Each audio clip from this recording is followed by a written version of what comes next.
Nível 1. A máquina de guerra. 12 de agosto de 2000. Mar de Barents, Ártico Russo.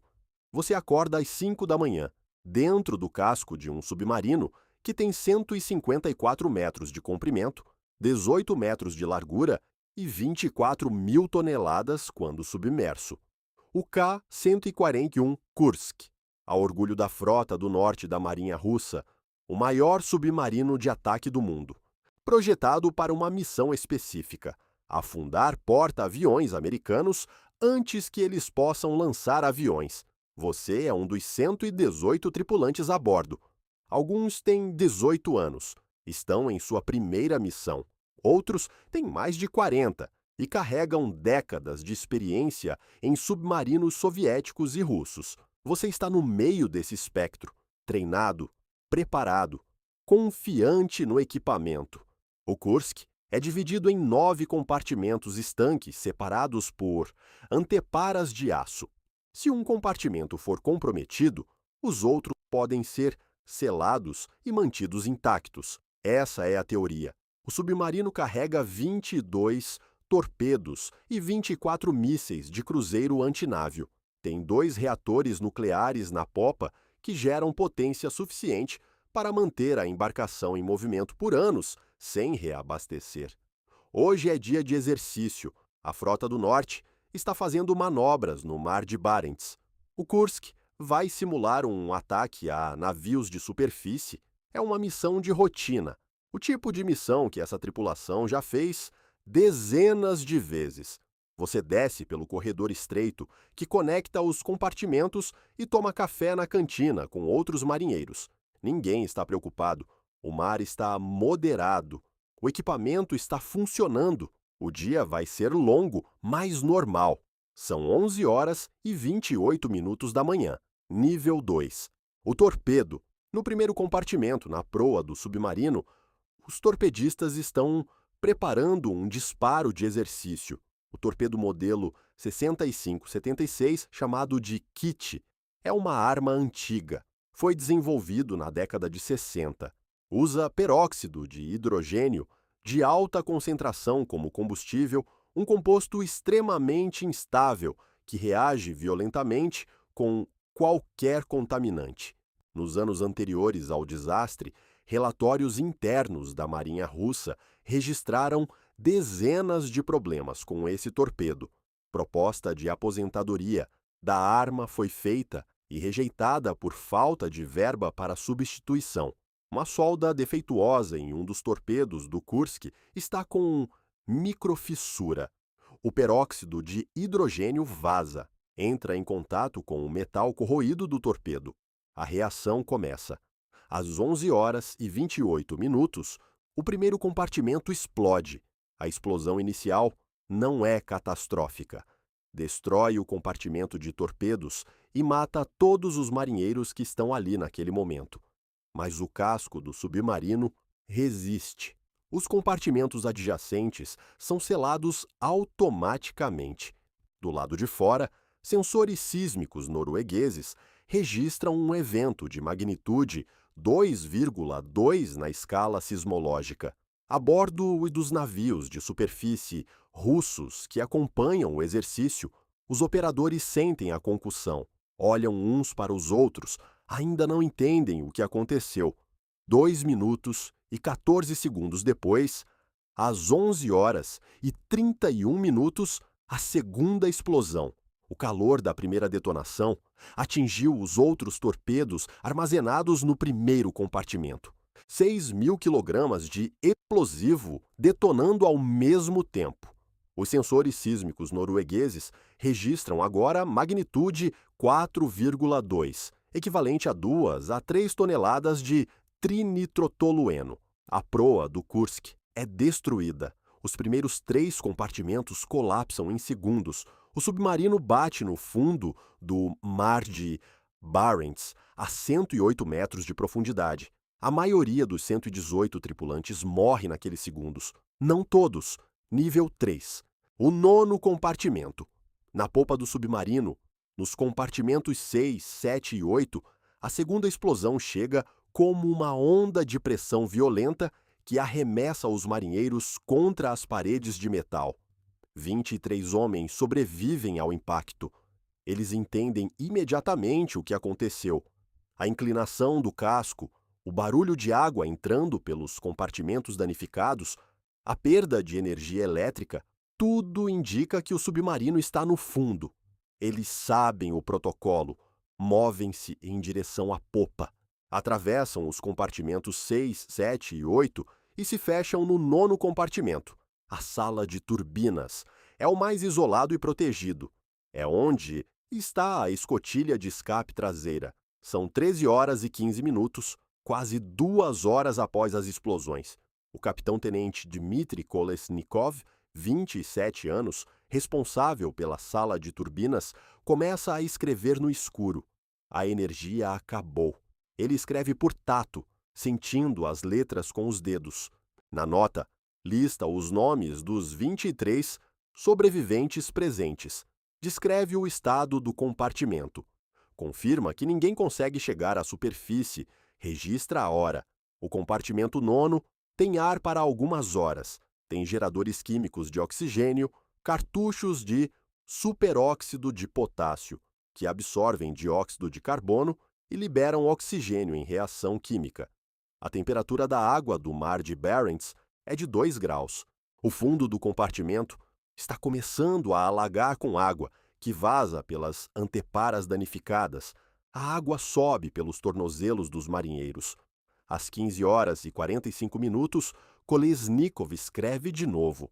Ele registra que está escuro demais para escrever, mas tenta pelo tato, que parece não haver chance.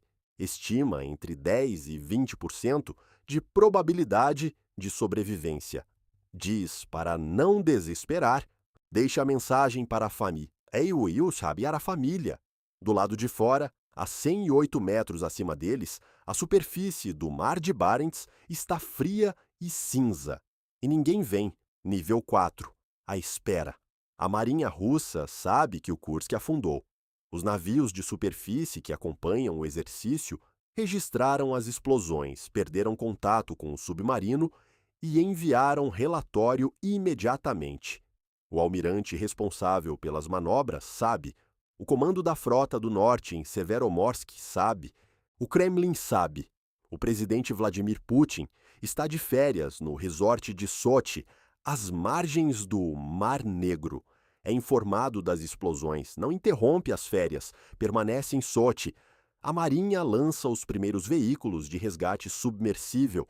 São equipamentos soviéticos da década de 80, mal mantidos, com vedações desgastadas e sistemas hidráulicos que apresentam falhas frequentes. Nas primeiras tentativas de acoplar o sino de resgate, a escotilha do 9º compartimento do Kursk, os veículos não conseguem manter posição estável na corrente de fundo. As vedações não encaixam na escotilha do Kursk. As tentativas falham uma após a outra. O governo russo nega a gravidade da situação. Comunicados oficiais afirmam que há contato com a tripulação e que o resgate está em andamento. Afirmam que a situação está sob controle. A Noruega oferece ajuda no dia 12 de agosto. O Reino Unido faz o mesmo. Ambos têm capacidade de resgate submersível operacional, com equipamentos modernos e mergulhadores treinados. A Rússia recusa. Os marinheiros no 9º compartimento continuam esperando. A água sobe, o frio aumenta. Os cartuchos de superóxido de potássio continuam sendo ativados, um por vez, para manter o oxigênio no ar respirável. Nível 5. O cartucho, o superóxido de potássio, é uma substância sólida, de cor amarela alaranjada. Quando entra em contato com dióxido de carbono, reage quimicamente e libera oxigênio. É o mesmo princípio usado em máscaras de emergência de aviões. Em submarinos, os cartuchos ficam armazenados em dispositivos específicos que controlam a exposição ao ar e evitam contato com água. O fundo do 9º compartimento está inundado. A água gelada, misturada com óleo dos sistemas hidráulicos, cobre o chão até a altura dos joelhos dos marinheiros. Eles estão de pé em água a 2 graus. A temperatura do compartimento está caindo. Em algum momento, durante as horas de espera, um dos cartuchos de superóxido de potássio cai na água. A reação é imediata e violenta. O superóxido de potássio em contato com água produz hidróxido de potássio, libera oxigênio puro em concentração extremamente alta e gera calor intenso. O óleo flutuando na superfície da água entra em ignição. O compartimento é tomado por fogo em segundos. O oxigênio que os cartuchos estavam fornecendo alimenta o incêndio. Não há como escapar. A escotilha de emergência está acima deles, mas o mecanismo de abertura requer pressão interna e a sequência correta de procedimentos. Com fogo no compartimento, com o calor, com o ar sendo consumido, com o calor colapsando a capacidade de raciocínio, a sequência de procedimentos torna-se impossível. Os últimos 23 sobreviventes do Kursk morrem no 9º compartimento. A causa exata da morte de cada um não pode ser determinada com certeza. Alguns podem ter morrido no incêndio, outros por hipóxia quando o oxigênio foi consumido pelas chamas. Outros já estavam inconscientes pelo frio e pela exaustão antes do fogo começar. A nota de Kolesnikov é encontrada no bolso de seu casaco quando os mergulhadores chegam meses depois. Nível 6. Os 4 dias. No dia 13 de agosto, um dia após as explosões, a Marinha Russa tenta pelo 5º vez acoplar o veículo de resgate à escotilha do Kursk. Falha. Tenta uma 6ª vez. Falha. As tentativas continuam, durante o dia todo, sem sucesso. Putin permanece em Sochi. No dia 14 de agosto, 2 dias após as explosões, os veículos de resgate russos fazem mais tentativas. Todas falham. O veículo principal apresenta problemas no sistema de vedação. Outro veículo quebra durante a operação e precisa ser içado de volta. Os técnicos trabalham para consertar o equipamento. As tentativas são retomadas. Todas falham. A Noruega reitera a oferta de ajuda. O Reino Unido também. O governo russo continua recusando, afirmando que tem a situação sob controle. As famílias dos tripulantes começam a se reunir em Severomorsk. São recebidas por oficiais que repetem os comunicados oficiais, que há esperança, que o resgate está em curso, que há contato com a tripulação. Nada disso é verdade. No dia 15 de agosto, 3 dias após as explosões, Putin aparece em entrevista televisiva a partir de Sochi. Diz que a situação é grave, mas que a Marinha está fazendo todo o possível. Não anuncia a aceitação de ajuda estrangeira. As famílias em Severomorsk começam a confrontar os oficiais publicamente. Uma mãe, Nadezhda Tilik, colapsa durante uma reunião ao descobrir que as informações que estavam recebendo eram falsas. Um médico que está ao lado dela injeta um sedativo em seu braço. A cena é filmada. No dia 16 de agosto, 4 dias após as explosões, Putin finalmente autoriza a aceitação de ajuda estrangeira. Nível 7. Os noruegueses. Os mergulhadores noruegueses chegam ao local no dia 18 de agosto. 6 dias depois das explosões. Eles levam 1 hora para abrir a escotilha traseira do Kursk. 1 hora. Depois de 4 dias de tentativas russas fracassadas. O equipamento norueguês é diferente. As vedações são compatíveis com o design da escotilha. Os mergulhadores são treinados especificamente para esse tipo de operação. A escotilha abre. Os mergulhadores entram no compartimento de acesso. O 9º compartimento está completamente inundado. Não há sobreviventes. A autópsia dos corpos recuperados, meses depois, quando o submarino é içado do fundo, em setembro de 2001, revela evidências de queimaduras e intoxicação. A análise forense do compartimento confirma as marcas do incêndio. A nota de Kolesnikov é datada de horas depois das explosões, confirma que havia vida no 9º compartimento, por pelo menos 4 horas após o afundamento.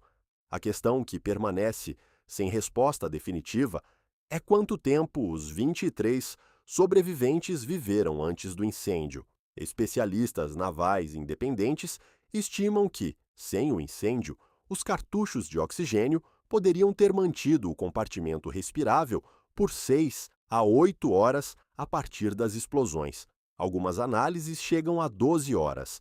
Alguns chegam a 24.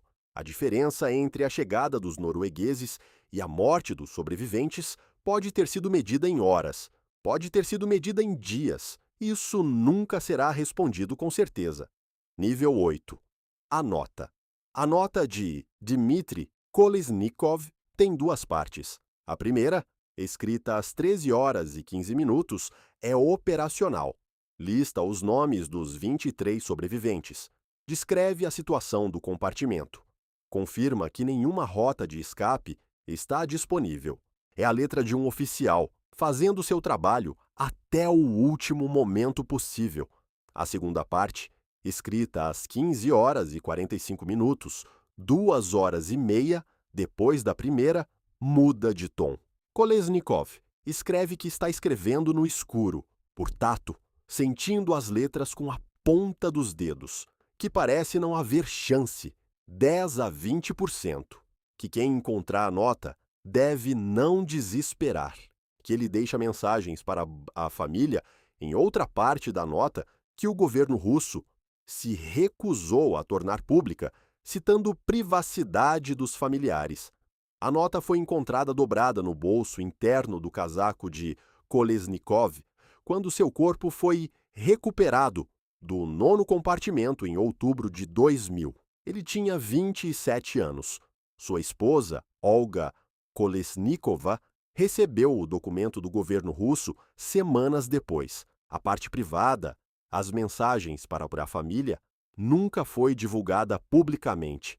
A parte operacional foi confirmada por investigadores independentes e jornalistas. Kolesnikov não pediu resgate na nota, não acusou ninguém, não expressou raiva, escreveu os nomes dos companheiros, estimou as probabilidades com a frieza de quem foi treinado para pensar em situações de crise. Disse para não desesperar. É a última voz do Kursk. Nível 9. O que ficou? O governo Putin pagou indenização de 25 a 30 mil dólares às famílias de cada tripulante morto. Algumas famílias aceitaram, outras recusaram e processaram o Estado. A investigação oficial concluiu que a causa foi o torpedo defeituoso. Nenhum oficial foi criminalmente indiciado.